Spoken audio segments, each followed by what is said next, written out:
Hey everybody, Mr. Phil here, your online textbook tutor for AP Biology, and this video is on section 5.1.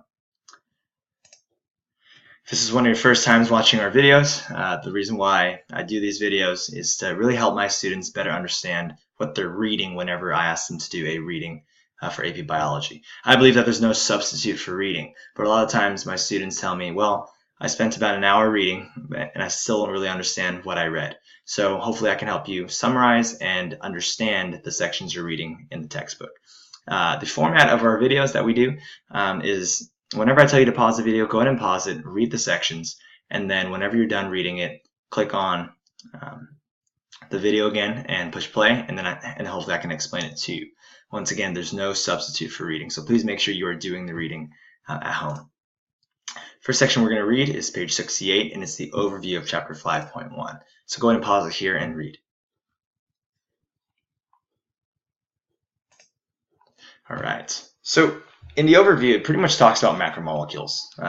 Memorize this. Macromolecules are just really big molecules that make up living things, all of us. So during chapter 5, we study the four main macromolecules. But another thing you should know is these big molecules that make up living things are made up of smaller subunits called monomers. Okay, so keep that in mind. You should know the four main macromolecules. And a couple of years ago, one of my students named Rick, he shared a strategy for how he memorizes the four macromolecules. And he pretty much says, well, Chinese people like noodles.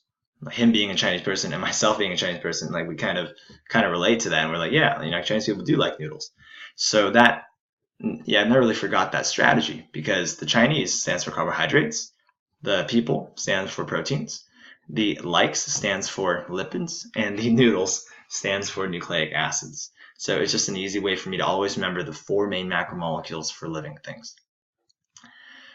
Okay, so we got that. Go ahead and pause it again and read the following sections outlined in red. It should be section 5.1 on page 68 and page 69. Go ahead and pause and read. All right, so the main things you should know about these following sections is monomers versus polymers. And once again, this is just a big introduction to what's to come in chapter 5.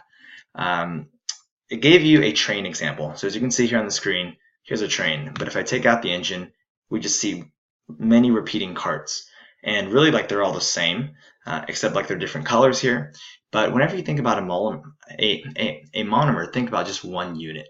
Okay, and if I were to link multiple units together, I would create a long chain, and this chain would be represented as a polymer. Okay, so any single time like you hear monomer or polymer, think about mono one, and think about poly, many subunits put together. Okay, I'm going to give you a little preview of what's to come in chapter 5. It talks about the monomer and polymers of carbohydrates. Okay, so here's an example of a monosaccharide. This is actually glucose right here. And then when you put a bunch of those glucoses together, many different subunits put together, it's called a polysaccharide. And this particular polysaccharide is glycogen. Don't really worry about memorizing those for now. I just want to give you an overview of the following. Okay, so once again, carbohydrates, monosaccharides, and polysaccharides. That is something you're going to have to remember. When you jump to proteins, no longer are they called monosaccharides and polysaccharides, but the monomer for protein is an amino acid. And the polymer for proteins is a polypeptide, or it's otherwise known as just a long protein. Nucleic acid, same thing here. The single units, I'm going to go ahead and show you here on my mouse. These repeating units are called nucleotides. They consist of a phosphate base and sugar, but if you put up many of those nucleotides together, you get DNA or RNA, depending on the organism and also depending on the structure. It also talks about dehydration reactions versus hydrolysis reactions.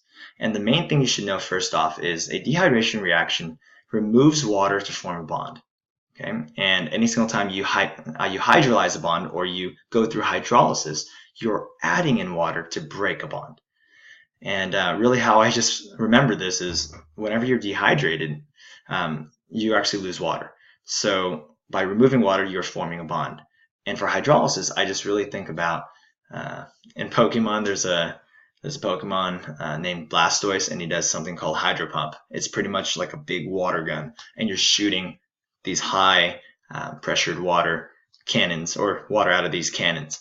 And whenever I think about that, you are adding in water and you're breaking a bond. So imagine that kind of pressure there from Blastoise. Right?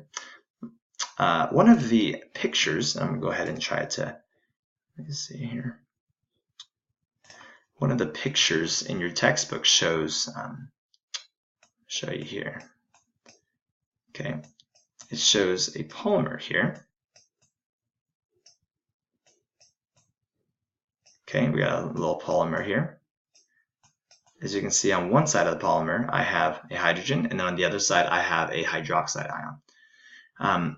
All molecules really have these groups, like in terms of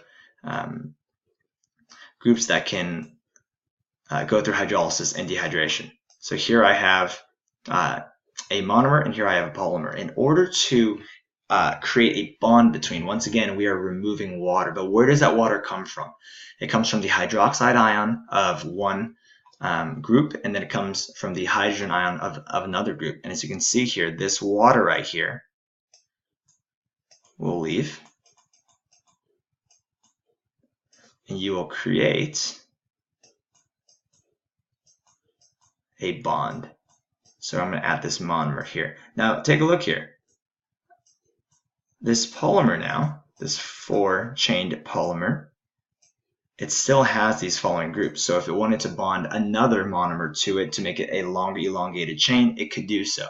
Okay, but once again, dehydration reaction, anytime you're removing water to form a bond. And when you take a look at hydrolysis, it's kind of the opposite of what we just did for dehydration reaction.